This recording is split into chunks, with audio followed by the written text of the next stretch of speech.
Here's the conundrum. Okay. Are you, Luke, scared when you get in the car and drive? Not anymore. Not anymore. I used to be very afraid. Yeah? What happened? I got used to driving. Okay. How do you feel about public speaking these days? I feel whole like crowd of people, like TED Talk level.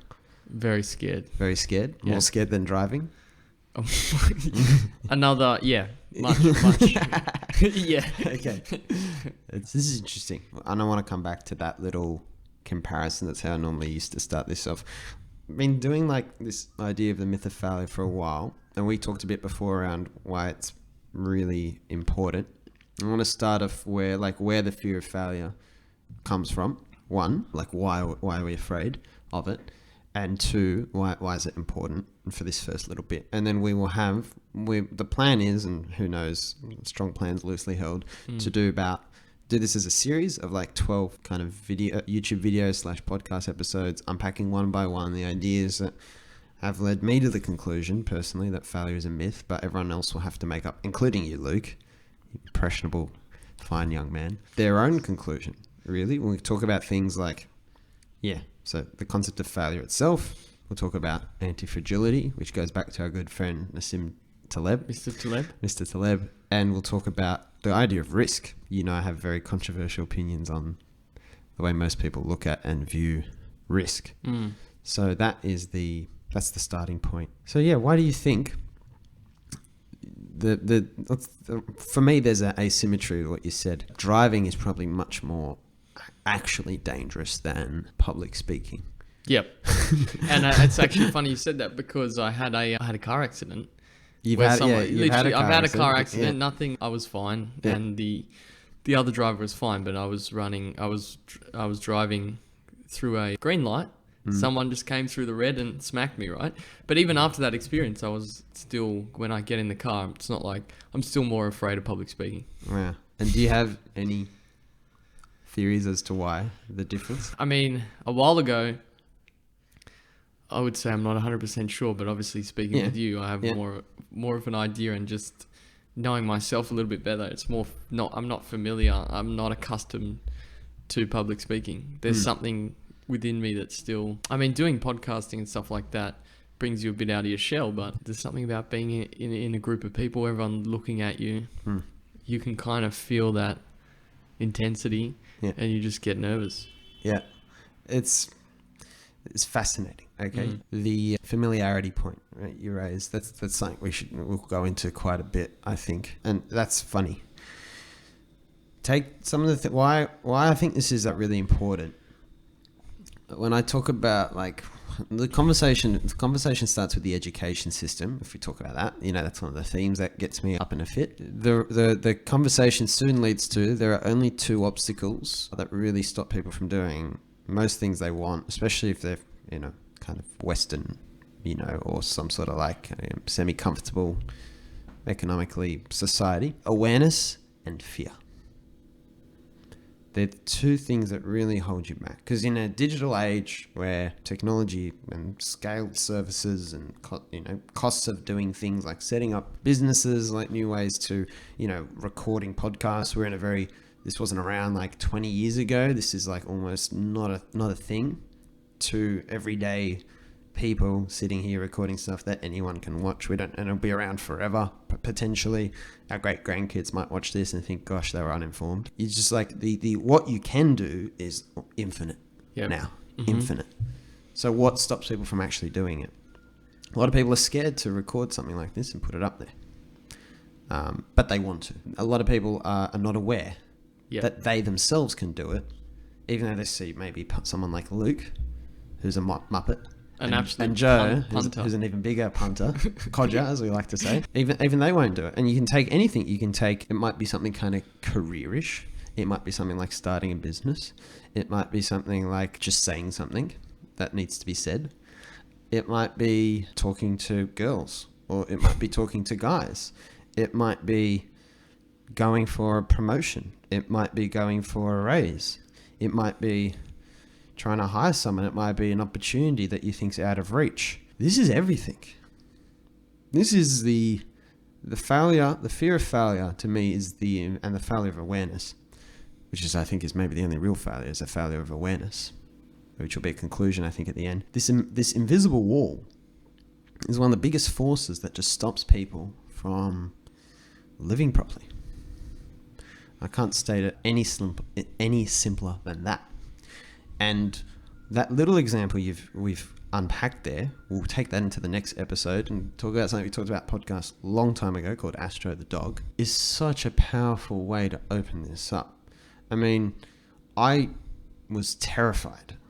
I always talked about this when we used to do workshops on myth of failure. I would open with terrified at 18, probably even 19, maybe still at 20, terrified of speaking to girls. Absolutely terrified. Why do you think that is? Well, there's just this imaginary hyperactive defense system of like, what happens if this, that, like, what if there's an awkward silence? What if they laugh at me? What if I get rejected? These things felt like the end of the world, when objectively, like, what's the worst thing that could happen? You know, if you go talk to someone who catches your eye at a bar or a cafe or something, there's all this resistance to it, even still, because partly, like, why? You don't have to go talk to every single attractive person you see. Yeah. That's one point. But why there's nothing objectively, what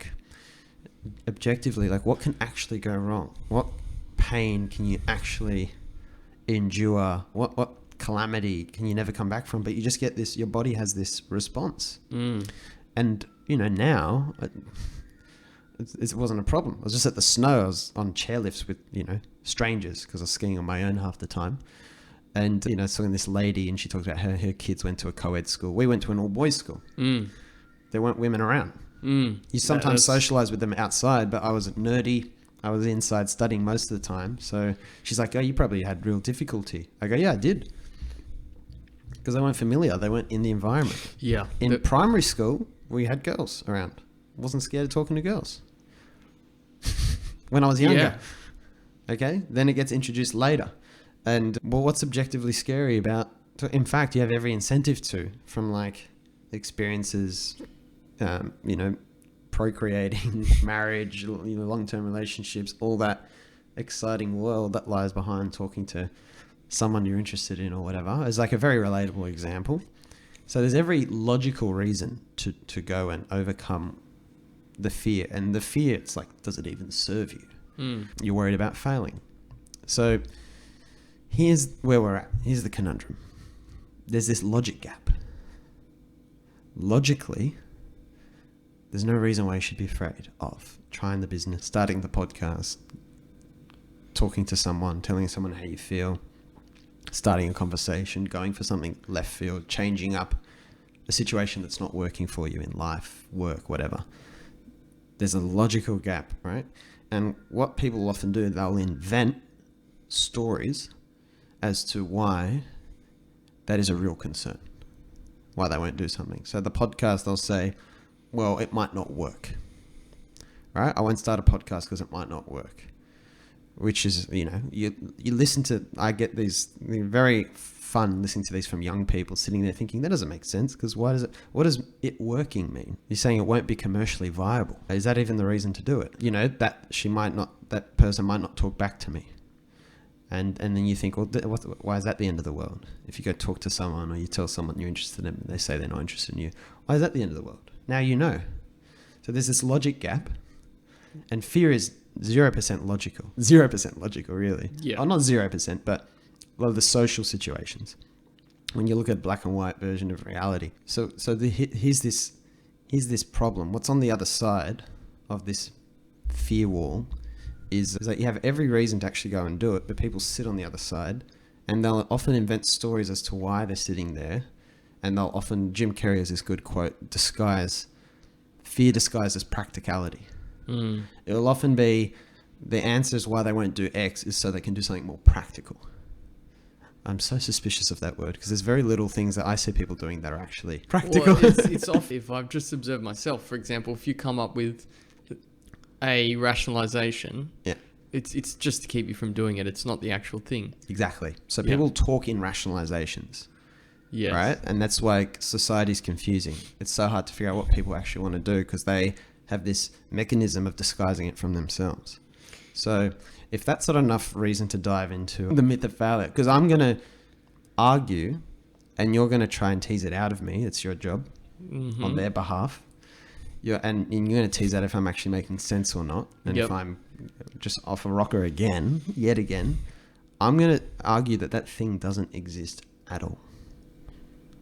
That the concept of you could do something and you could fail is a meaningless sentence. It has no weight. It has no shred of reality attached to it. That's going to be the case, I argue, in this little series.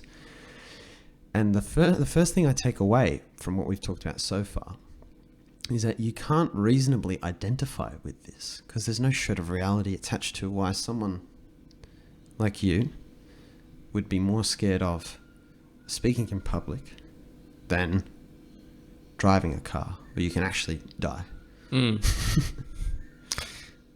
Yeah, there's no logic. Yeah, well, we'll see. We'll see if there is logic. So that'll do us for this one. And now we'll be back and we'll talk about that example a bit more and unpack it with the good old Astro the dog.